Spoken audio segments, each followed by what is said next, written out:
chers internautes, nous sommes aujourd'hui au croisement de Medina Ndiagbé, situé dans le Fouta, dans le département de Podor plus précisément.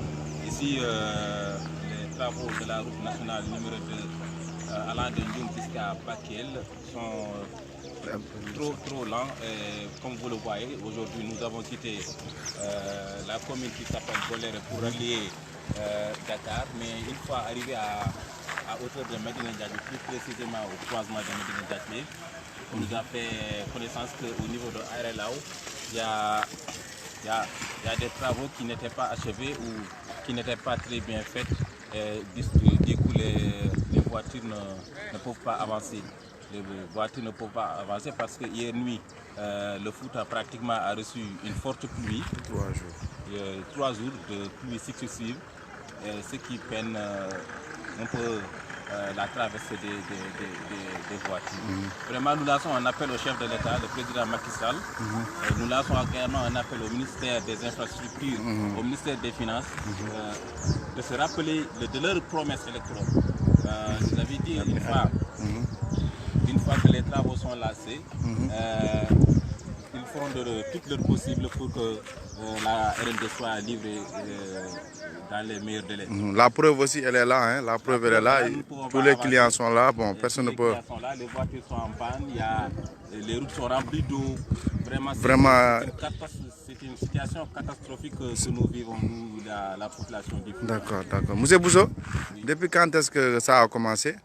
Oui, ça a commencé depuis les travaux ont commencé pratiquement, ça fait bientôt 3 ans. C'est une piste de 337 km, voire 339. Oh, ça c'est colossal. Jusqu'à Bakel, mais également sans oublier les travaux de l'île Amorphile. Là-bas, j'ai appris que ça avance un peu, mais nous interpellons directement le président de la République face à cette situation. D'accord.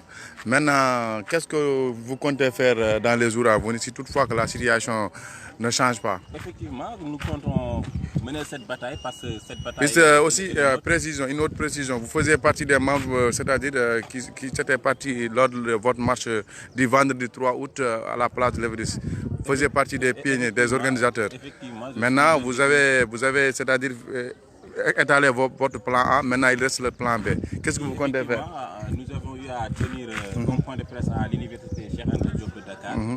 Après le point de presse, on s'est concerté, nous avons organisé une marche. Le 31er dans Dakar, une marche, l'itinéraire était la place de la Nation vers le rond-point de la RTS. S'il vous plaît, merci aussi de partager les vidéos aussi. Merci de partager aussi. C'était les plans d'action que nous avions lancés il y a de cela 15 jours avant la Tabaski. Tout à fait. Ce que nous comptons faire, monsieur le ministre, je ne compte pas le dévoiler ici, mais nous avons des stratégies pour mener notre bataille quand même. D'accord, d'accord.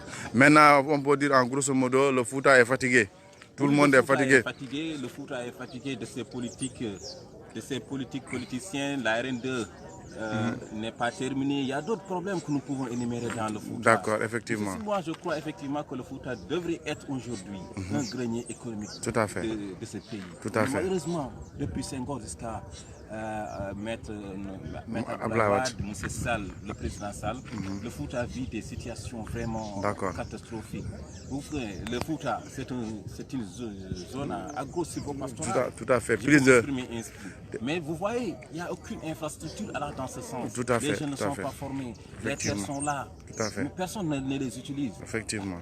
Vous avez encore ces travaux de la RN2. D'accord, mais... le petit commerçant qui doit...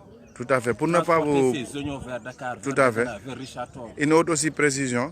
J'ai entendu aussi que ce n'est pas ici tout simplement, c'est-à-dire c'est pas au niveau de cette partie seulement, l'étape Aérelao Medina Ndiagbé. Il y a une autre étape aussi, allant de Galaye aussi, personne ne peut passer à ce niveau. Effectivement, j'ai eu écho de cette information qu'au niveau de Pété vers Lougué, il y a encore là-bas des travaux qui sont mal faits. Vous voyez, les clients sont là, allez-y.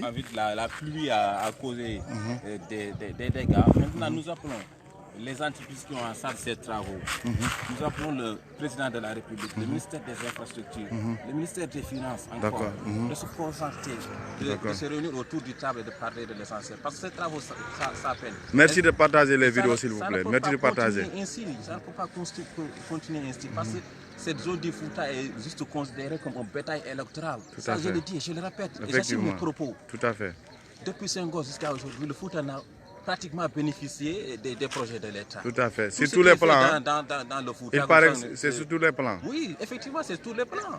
Que ce soit l'éducation, le sport et la santé, il y a effectivement la diaspora qui contribue à autour de 70 ou 80% des réalisations faites dans le foot, que ce soit des écoles, des hôpitaux. Effectivement. Vraiment, Alors, dans ce sens, quoi. La diaspora foot. Tout à fait, tout à fait. Maintenant, nous apprenons l'État. L'État, vraiment. De se souvenir, de se rappeler de ces promesses électorales. Et ces travaux qu'ils ont entamés aussi depuis le début. Ces travaux qu'ils ont entamés, il y a belle lurette. D'accord. Maintenant, tout le monde l'a entendu, le message que vient de délivrer notre cher collègue M. Bousso. Vraiment aussi, comme il l'a bien dit, allez-y, allez-y. Pour appeler toute la population du Fouta de se réunir autour des plateformes que nous appelons le Fouta Yunting Modern Emploi. Tout à fait. Parce que ce qui nous réunit là-bas, ce n'est pas de faire la politique. Tout à fait. Non, c'est de réunir tous les fils d'Ivoire. Quelqu'un aussi qui veut participer, qui veut intervenir. Maintenant, je suis en train de l'ajouter. Donc, allez-y, allez-y, continuez. À travers cette plateforme, nous allons discuter ensemble des problèmes du Fouta.